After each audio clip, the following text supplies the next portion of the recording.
शन्नो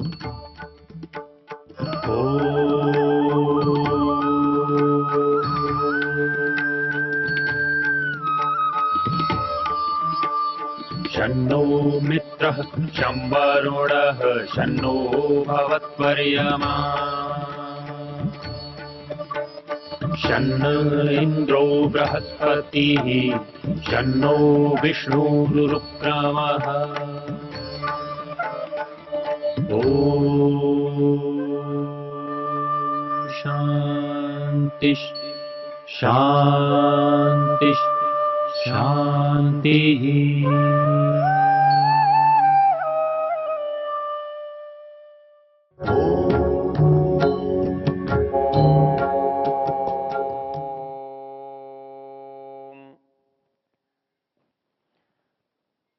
हमको वेद की क्या आवश्यकता है, वेद से हमको क्या समझ में आता है, हमारे जीवन में समाज में हम उससे कैसे लाभ उठा सकते हैं, इसकी हम चर्चा कर रहे हैं। इस चर्चा में हमने एक बात देखी थी कि जो ज्ञान है वो चेतन के पास आ रहा है, हम उसको लेने के लिए स्थान जो माध्यम है वो प्रकृति है, जड़ है। तो पता लगा कि जड़ में नियम तो है, वो नियम क्यों है, कैसे है, किसने किया है, वो चैतन्य उसमें नहीं है। तो हमने क्या देखा कि इस मनुष्य को तो प्राप्त करने की स्थिति में है, ये चेतन दे भी रहा है तो मनुष्य को ही, मनुष्य अपने जैसे को दे रहा है। प्रश्न यहाँ ये पैदा होता है कि ये मनुष्य चेतन है इसलिए ज्ञान का उपयोग कर सकता है, ज्ञान ले सकता है, तो फिर ज्ञान का स्रोत कहाँ है? और वो ज्ञान का स्रोत प्रकृति में आप इसलिए नहीं मानते या नहीं मान सकते कि प्रकृति जड़ है। जड़ ज्ञान का कर्ता या उत्पादक नहीं होता, वो तो उसके उपयोग का स्थान है। तो इसलिए कोई और है जिसको, जो इसको ज्ञान को दे रहा है। इसको समझने का एक आसान प्रकार है, मनुष्य जो ज्ञान देता है वो जैसा वो सीमित है, ऐसा ही जहां वो देता है वो स्थान भी सीमित होता है। वो व्यक्ति को दे रहा है वो भी सीमित होता है, वो वस्तु में उसका उपयोग कर रहा है तो भी सीमित होता है। तो एक बात ये जो समझ में आने की है वो ये है कि मनुष्य जो है इस सारे संसार के ज्ञान को टुकड़ों में थोड़ा थोड़ा करके प्राप्त कर पाता है और थोड़ा थोड़ा ही उपयोग में ले पाता है, वो देता भी थोड़ा ही थोड़ा है। तो इसलिए जो लेने वाला है, जो थोड़ा लेने वाला है, वो लेने वाला है इसलिए वो उद्भव उसके अंदर नहीं है, स्रोत उसके अंदर नहीं है, प्रारंभ उसके अंदर नहीं है। और वो थोड़ा है इसलिए वो सारे को ग्रहण भी नहीं कर सकता है। तो यहाँ एक जो परिस्थिति पैदा हो रही है वो ये है कि हमें कोई ऐसी सत्ता चाहिए जो ज्ञान का स्रोत हो, और केवल ज्ञान का स्रोत नहीं हो बल्कि इस समस्त संसार के ज्ञान का स्रोत हो। और इस समस्त संसार के ज्ञान का स्रोत होने के साथ साथ वह इस ज्ञान का स्वयं उत्पत्ति करता हो, जिसके अंदर से ये ज्ञान उद्भूत हो रहा हो, ऐसी सत्ता की आवश्यकता है। आप कहेंगे क्यों? थोड़ा भी तो हो सकता है। थोड़ा इसलिए नहीं हो सकता है कि यदि हम बहुत लोगों को ज्ञान देना चाहते हैं तो हम एक व्यक्ति से ज्ञान नहीं दिला सकते। इस संसार के हजारों लोगों को, लाखों लोगों को, करोड़ों लोगों को सिखाने पढ़ाने के लिए, करोड़ों लोगों के लिए लाखों लोगों की हमें व्यवस्था करनी पड़ती है, लाखों लोगों के लिए हजारों की व्यवस्था करनी पड़ती है, हजारों के लिए सैकड़ों की व्यवस्था करनी पड़ती है। उसका एक अनुपात है। अर्थात समस्त ज्ञान कोई प्राप्त करके दे नहीं सकता और कोई समस्त ज्ञान ले नहीं सकता। लेकिन इस संसार में जो ज्ञान है वो एक एक प्रकृति में है। क्यों? उससे पता कैसे लगता है कि सारी प्रकृति एक ही नियम से चल रही है। जो जो भी पूरा संसार है वो संसार इसलिए एक है कि वो एक व्यवस्था में बंधा हुआ है। और जहां हमें व्यवस्था की भिन्नता दिखाई देती है हम उसे दो कह देते हैं। अर्थात दो आकार हैं, हम दो वस्तु कह देते हैं। दो पशु हैं, दो शरीर हैं, हम उन्हें दो पशु कह देते हैं। हमें दो आकार के मनुष्य दिखाई देते हैं, उन्हें दो कह देते हैं। तो जहां व्यवस्था में जो खंड है वो खंड उन्हें हमें अलग कर देता है, दो बना देता है। लेकिन उसके अंदर भी यदि कोई एक चीज देखें तो फिर वो एक बन सकती है। सामान्य नियम दर्शन का है, सामान्यम एकत्वकरम विशेषस्तु पृथकत्वकृत तुल्यार्थता ही सामान्यम विशेषस्तु विपर्यय। अर्थात जहां भी आप दो बताना चाहेंगे, जहां भिन्नता बताना चाहेंगे, वहां एक वस्तु से दूसरी वस्तु के अंदर विशेषता बतानी पड़ेगी, विशेषता दिखानी पड़ेगी। वो विशेषता ही उसको 2, 3, 4, 5, 6 में विभक्त करती है। यदि उसके अंदर कोई समानता यदि आप दिखा सकते हैं तो इस सारे को आप एक बना सकते हैं। तो यह संसार भिन्न भी है, विशेष भी है, लेकिन सामान्य भी है। तो जब हम विशेषता देखते हैं तो असंख्य बातें इसके अंदर हैं। सूर्य से चंद्र भिन्न है, चंद्र से अग्नि भिन्न है, अग्नि से जल भिन्न है, जल से पृथ्वी भिन्न है, पृथ्वी में पदार्थ भिन्न है। ये सब भिन्नता उसकी विशेषता को बताते हैं, उसके छोटे छोटे छोटे खंड को बताते हैं।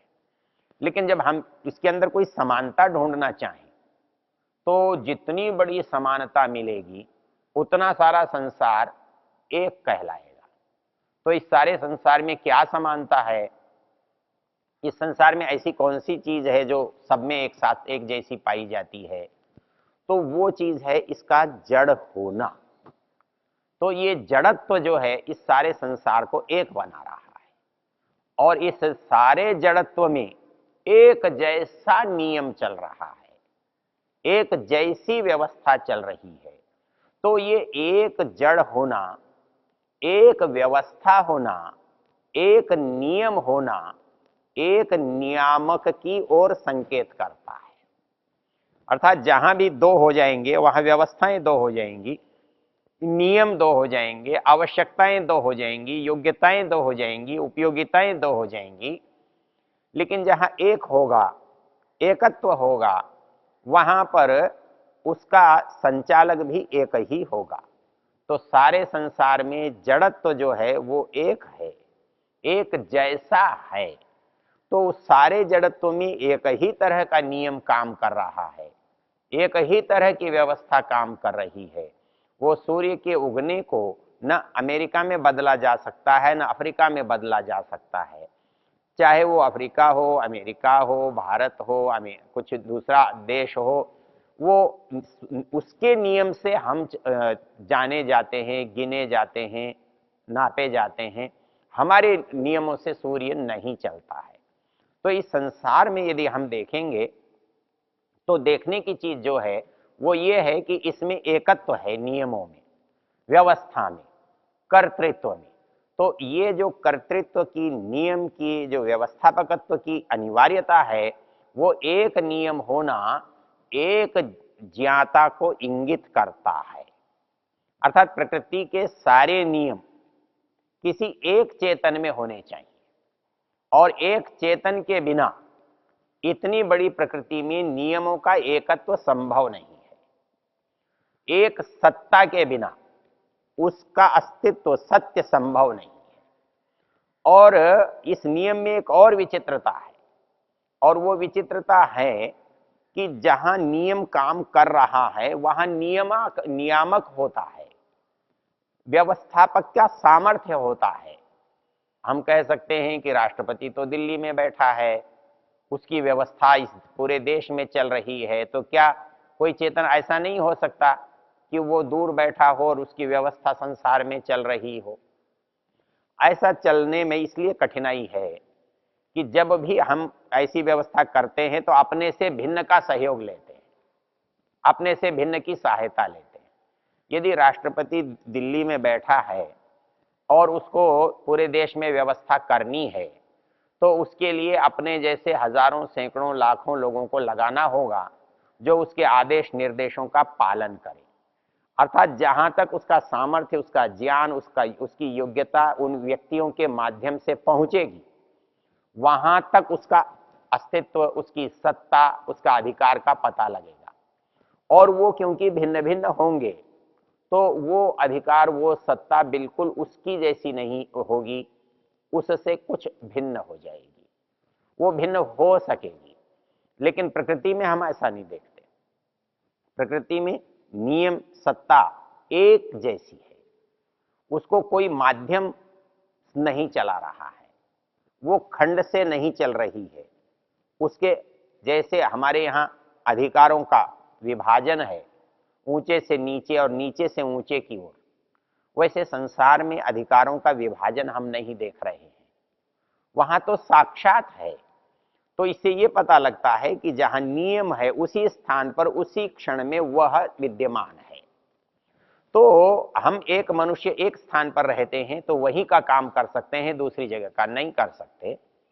तो इसलिए हमारा नियम एक जगह चलता है, एक जगह नहीं चलता है, एक जगह होता है, एक जगह नहीं होता है।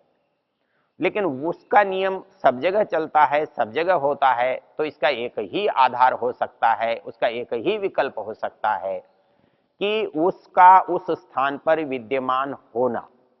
अर्थात संसार क्या सिद्ध कर रहा है?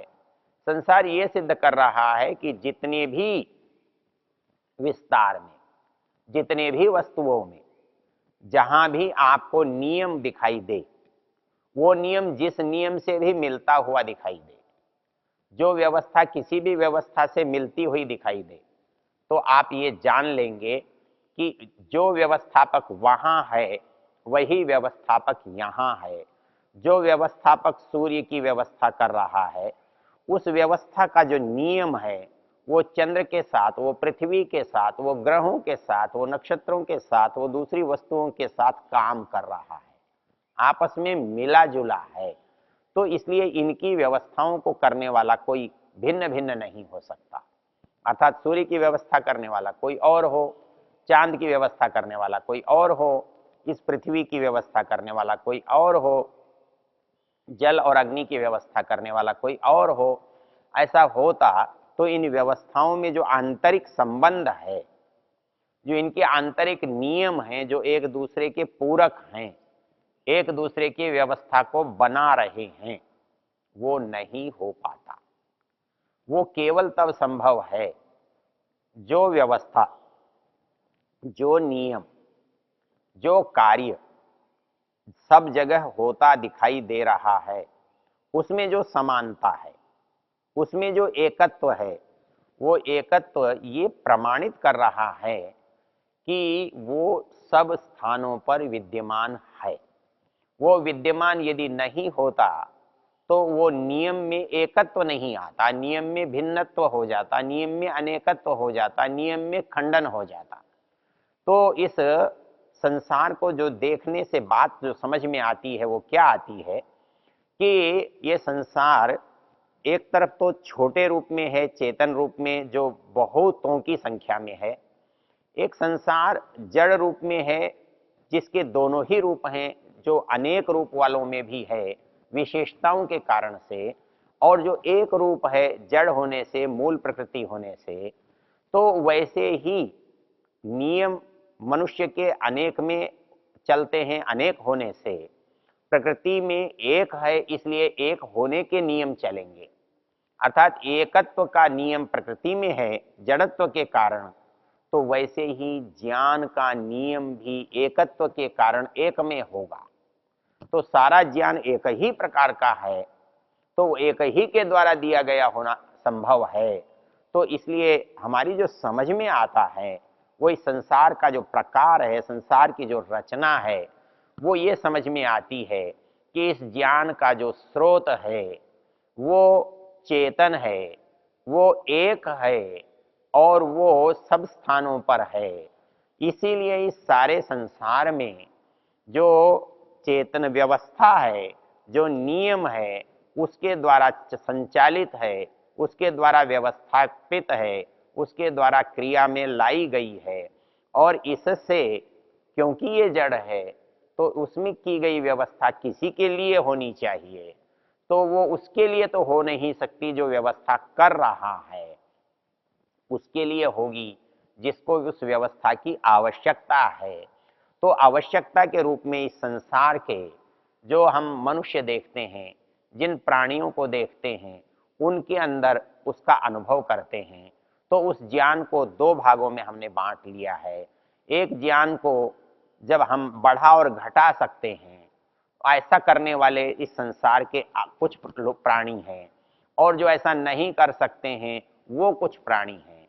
जो नहीं कर सकते हैं उनको ज्ञान सहज मिला है, जन्म से मिला है, इसलिए उस ज्ञान को हम स्वाभाविक ज्ञान कहते हैं। और जो मनुष्य है इसके पास भी स्वाभाविक ज्ञान तो है, किंतु इस स्वाभाविक ज्ञान से उसका जो कार्य है वो पूरा नहीं हो पाता है। तो इसलिए उसके अंदर जो दूसरा ज्ञान है, जिसे हम निमित्त कहते हैं, नैमित्तिक कहते हैं, प्राप्त किया हुआ कहते हैं, तो वो जो प्राप्त किया हुआ ज्ञान है वो उसे प्राप्त कहाँ से हो रहा है, तब हमें ये देखना पड़ता है कि उसका देने वाला दिखाई जिसमें दे रहा है वो जड़ है, तो लेकिन उसका जो उसमें ज्ञान जो प्रस्तुत कर रहा है उसको प्रस्तुत करने वाला चेतन है। तो इस तरह से एक चीज हमारी समझ में आ जाती है, उसे हम दर्शन की भाषा में त्रैतवाद कहते हैं। उसकी दर्शन की भाषा में उसे तीन सत्ताओं का होना कहते हैं। अर्थात एक सत्ता ऐसी है जो इस समस्त ज्ञान कर्म का स्रोत है, ज्ञान का सामर्थ्य, कर्म का सामर्थ्य, और जिसमें दृष्टि के सामर्थ्य, वो सब सामर्थ्य जहाँ एक रूप में है, और इसीलिए सारे संसार में वो सामर्थ्य एक जैसा दिखाई दे रहा है। जैसे एक घर में एक मनुष्य की सत्ता चलती है, एक पुरुष की सत्ता चलती है, एक परिवार की सत्ता चलती है, जैसे एक राज्य में, एक देश में एक शासन की सत्ता चलती है, एक राजा की सत्ता चलती है, तो वैसे ही संसार रूपी साम्राज्य में जो एक नियम है, एक सत्ता है, एक व्यवस्था है, वो एक व्यवस्थापक की ही हो सकती है, वो दो व्यवस्थापक नहीं हो सकते हैं। तो इस दृष्टि से हमने देखा कि एक व्यवस्थापक है, एक ज्ञानवान है, एक चेतन है, एक सत्ता है, और दूसरी सत्ता जड़ की है। उसमें भी क्योंकि सारे में नियम एक जैसा है, सारे में एक रूपता है, इसलिए उस जड़त्व के कारण सारी सत्ता भी एक ही है। और उस सत्ता का कोई उपयोग करता होना चाहिए, ज्ञान का कोई निमित्त होना चाहिए, ज्ञान किसी के लिए होना चाहिए। ज्ञान का जब तक उपयोग न हो, ज्ञान की आवश्यकता न हो, तो ज्ञान का होना व्यर्थ होता है। इसलिए इस संसार के ज्ञान का उपयोग करने वाला कोई होना चाहिए, वो मनुष्य है। इस मनुष्य के लिए उस ज्ञान का उपयोग होता है, उसका वो लाभ उठाता है। ये प्रक्रिया जब हमारी समझ में आती है, तो इसको हम वेद की दृष्टि से जब देखते हैं, तब वेद हमें इन रहस्यों को समझाता है और हमको वेद के पढ़ने का महत्व पता लगता है। ओ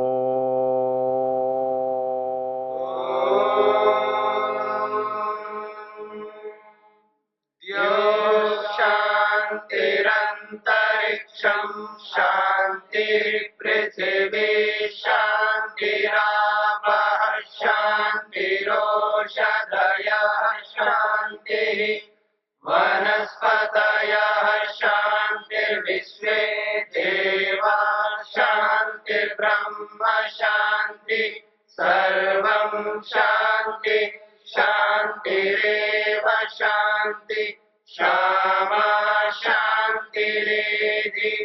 ओम शांति शांति शांति।